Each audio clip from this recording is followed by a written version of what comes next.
আমি একটা কথা একটু বলি, আমি বলছি না যে এটা নিয়ে অনেক মেজর সমস্যা হয়ে যাবে, কিন্তু আমরা তো এগুলো এড়াতে পারতাম। আমি সরকারের বায়াস ছিল সেটা এভাবে না বলে বরং এভাবে বলি। আমার একটা উক্তি মনে পড়ছে, আমি সরি উক্তিটা বলার জন্য, কিন্তু বলছি। স্কাইপ কেলেঙ্কারির মধ্যে একটা ডায়লগ ছিল এরকম, যে সরকার গেছে পাগল হইয়া, তারা একটা রায় চায়। আহ, তো আমার কাছে হুম। না বেশ খানিকটা এই জিনিসটা মনে হয়েছে যে সরকার কি পাগল হয়ে গেছে, যে তার খুব দ্রুত একটা রায় লাগবে, নির্বাচনের আগে একটা রায় দিয়ে দিতে হবে। দেখুন, দীর্ঘদিন থেকে এই এই বিশেষ করে এই আপনার এনসিপি এই কে। মনে হওয়ার পেছনে আমার কাছে জি, মনে হলো অ্যাডভোকেট তাজুল ইসলামের সেই বক্তব্যটা, যে গুম কমিশনের একটা আয়োজনে তিনি বলেছিলেন যে একটু হ্রাস করতে হচ্ছে, যার কারণে নিখুঁতভাবে করা যাচ্ছে জি, না, কারণ পরবর্তী সরকার এসে এই বিচারটা চালিয়ে যাবে কিনা বা বিচারটা করবে কিনা এই জন্য হ্রাস করতে আমি হচ্ছে। তাহলে তো সরকার রায় চাই। একদম তাই, একদম তাই। এবং আমরা এনসিপি কে দীর্ঘদিন চাপ দিতে দেখেছি সরকারকে, যে বিচার ভিজিবল হতে হবে এবং বিচার এর মধ্যে করতে হবে, নির্বাচনের আগে বিচার করতে হবে। আপনি আইনের ছাত্রী, আপনি খুব ভালো মতো জানেন। ধরুন, টেকনিক্যালি বলছি, কোন একটা পর্যায়ে হঠাৎ করে কোর্টের মনে হতে পারে না যে এটা পুনঃ তদন্ত হোক। অনেক সময় বিবাদীরা পুনঃ তদন্ত চায়, কোর্ট কনভিন্সড হয়ে না, এই তদন্তে হবে না, নতুন তদন্ত করে নিয়ে আসো, হতে পারে। Everything is possible. আমাদের অনেক বিখ্যাত মামলায় এই ঘটনা ঘটেছে। হুম। তো এখন কিভাবে বলা যায় যে এর মধ্যে রায় দিয়ে দিতে পারবো?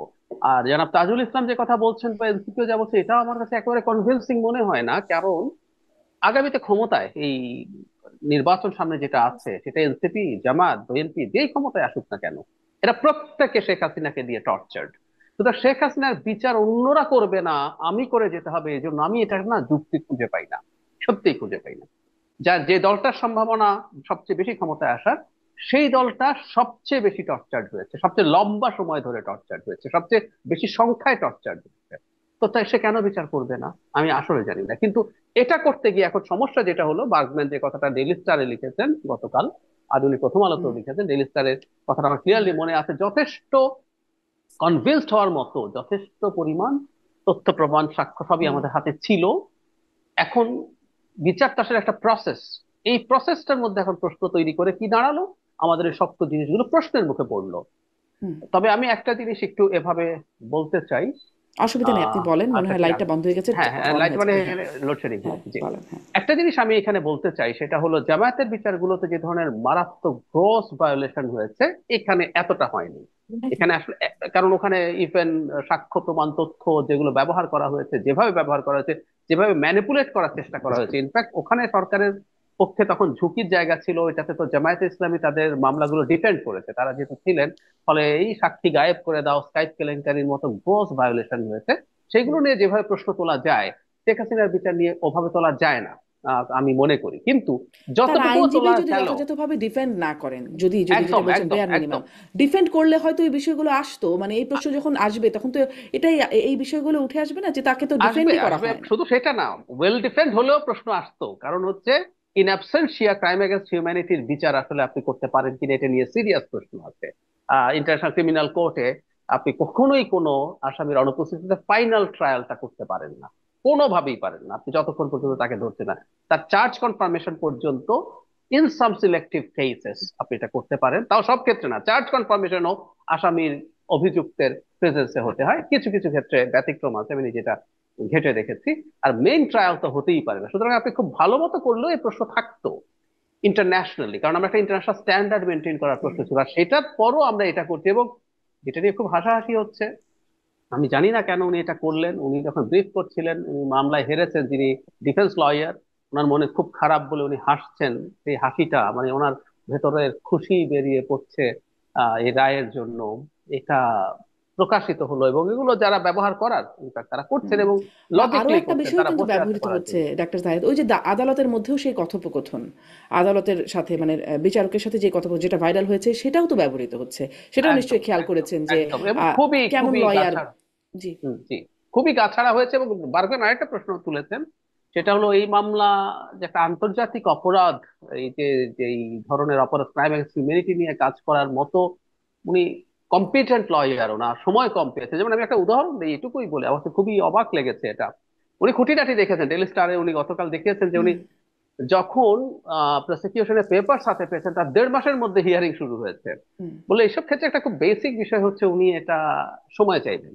সময় আদালত দিক না দেখে যে ডিফারেন্ট ডিগ্রি, উনি চাইবেন যে 1.5 মাসের মধ্যে প্রিপারেশন সম্ভব না, যিনি আগে কোনোদিন এ ধরনের মামলা লড়েন নাই তার জন্য 1.5 মাস কোনো সময়ই না, কিন্তু উনি সেটাও চান না। তো খুব গ্রোসলি, খুবই অবহেলার মাধ্যমে এটা করা হয়েছে। আমি খুবই মন খারাপ করি যে এটার কোনো প্রয়োজন ছিল না, এটার কোনো প্রয়োজন ছিল না, অহেতুক একটা বিতর্ক তৈরি করা হলো এবং এটা আমাদেরকে তাড়া করবে। এখন বিতর্ক তৈরি করার সমস্যাটা কোন জায়গায়? জামায়াতে ইসলামের যখন এই রায়গুলো হলো, এবং এটাতে কোনো সন্দেহ নাই, আপনি খুব ভালো জানেন যে একটা কোর্ট আসলে ডিসিশন নেবে তার সামনে উপস্থাপিত যেসব তথ্য সাক্ষ্য প্রমাণ সেটার ভিত্তিতে। তো জামায়াতে ইসলামীর নেতাদেরকে যেভাবে ফাঁসি দেয়া হয়েছে বা যে রায় দেয়া হয়েছে, এগুলোর মধ্যে গ্রস ভায়োলেশন ছিল প্রসিডিউরাল।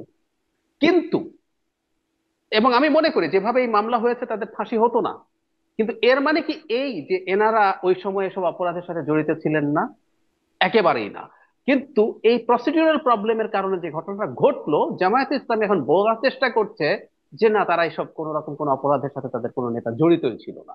হুম। ঠিক একই ঘটনা যদি সামনে ঘটে, যে শেখ হাসিনার এই বিচারের প্রসিডিউরাল ফ্লর কথা তুলে কেউ কেউ বলার চেষ্টা করবে যে না, উনি এসব কিছু করেননি। যদিও আমরা একটা জায়গায় মানে ভালো আছে, আমি ডক্টর ইউনূসকে একটা জায়গায় হুম। খুবই মনে করি ব্রিলিয়ান্ট ম্যাচিওর্ড একটা সিদ্ধান্ত নিয়েছে, সেটা হচ্ছে জাতিসংঘের মানবাধিকার হাই কমিশনের যে তদন্তটা তিনি করিয়েছেন সেটা করা।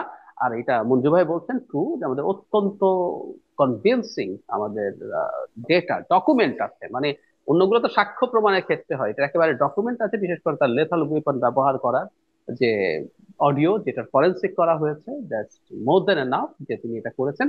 সো আমরা ওইটার সাথে পুরো হয়ে যাবে না, কিন্তু প্রশ্ন উঠে গেল, প্রশ্ন উঠে গেল। আর আমরা একই কথা, হাসিনার বিচার নিয়ে প্রশ্ন উঠতে উঠুক, কিন্তু ডক্টর ইউনূসের সময় একটা বিচার নিয়ে প্রশ্ন কেন উঠবে, বা এত বেশি গ্রস প্রশ্ন কেন উঠবে, সেটা আমরা বলতে চাই। আর ডেভিড বার্গম্যানের মতো মানুষ, যিনি এর আগে ট্রাইব্যুনালটাকেও চ্যালেঞ্জ করে গেছেন হুম। ক্রমাগত, উনি ওনার জায়গা থেকে যখন এই প্রশ্নগুলো তোলেন, এটাকে আমাদের কগনিজেন্সে নেওয়া উচিত হবে। অন্তত ভবিষ্যতে আমরা যেন এই ধরনের কাজ থেকে বিরত থাকি। জি, জনাব মুজিবুর রহমান, যে আপনারও আরেকটুখানি মন্তব্য এখানে শুনতে চাইবো, যে ধরেন প্রসিকিউটর এখানে মানে চিফ প্রসিকিউটর তাজুল ইসলামকে আমরা এর আগেও বলতে শুনেছি, রায়ের পরে প্রতিক্রিয়াও বলতে শুনেছি যে এটি কোনো প্রতিহিংসার বিচার নয়। মানে এই কথাটি বারবার তিনি বলছেন। আমরা দেখছি যে রায়ের পর জামায়াতের সেক্রেটারি জেনারেল তিনি বলছেন যুদ্ধাপরাধের বিচারে আওয়ামী লীগের সময় যেটি হয়েছিল সেটিতে ন্যায় বিচার হয়নি, এটিতে ন্যায় বিচার হয়েছে, এই বিচার নিয়ে প্রশ্ন তোলার কোনো সুযোগ নেই। মানে এই কথাগুলো বারবার বললেও একটা বিষয় আসে কিনা, মানে তাদের পক্ষ থেকে বারবার, যেখানে আসলে অভিযোগটা এরকম আসছে যে আসামি পক্ষ, মানে রাষ্ট্রপক্ষ, সবকিছুর মধ্যেই জামাতের নিয়ন্ত্রণ আছে। এই কথাগুলো যখন আসছে, সেই টবি ক্যাডম্যান, যিনি আগের আমলে মানে সেই যুদ্ধাপরাধের বিচার চলার সময় তখনও তিনি আলোচিত হয়েছিলেন, তিনি এখন এই ট্রাইব্যুনালের প্রধান উপদেষ্টা হিসেবে কাজ করেছেন। মানে সব মিলিয়ে এই কথাগুলোরও একটা ইম্প্যাক্ট থাকে কিনা?